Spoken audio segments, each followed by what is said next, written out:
Having a good design and sustainable design doesn't have to be mutually exclusive. There's a challenge on the brands to come up with more price conscious products and approach.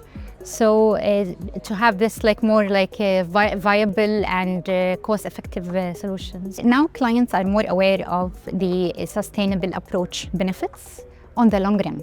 And so many brands nowadays, they have that as, part of their identity. I think it's really important for us to set out what our design philosophy is, because that really does set the tone and the foundation for the opportunities to be sustainable. It can be complicated. There's a lot of certifications, a lot of standards.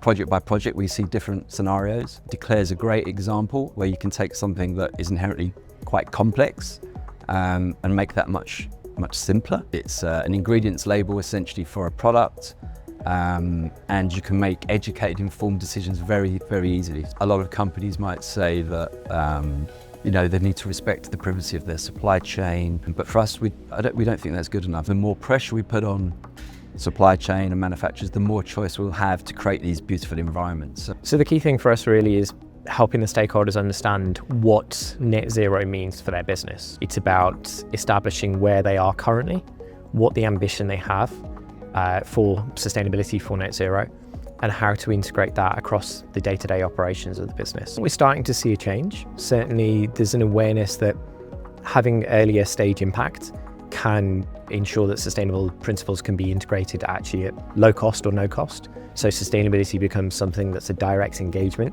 with the client team and with the design, delivery, construction teams, rather than being a sort of sub-consultant to a sub-consultant. Sustainability is not a discipline, it is multidisciplinary by default. We cannot promote, advocate, drive sustainability without thinking in a systematic way. It has to be integrated. Saudi is today very ambitious, is leapfrogging into the future, a better version of the planet. It has the luxury of benefiting from previous learnings in the GCC and beyond, and taking the best and bringing the best to the kingdom, and then building on that to do something even more unique. Saudi Arabia has already promoted and started implementing some what we call the Giga projects. Through the Saudi Vision 2030, because that's really driving the economic development of the kingdom, there has also been a push to host large events, which is again going to drive sustainability in development and in designs. But equally, that competition is healthy because we also see a lot of collaboration between the Giga projects. We commit to mentoring other companies within the same industry so that they can also learn from us.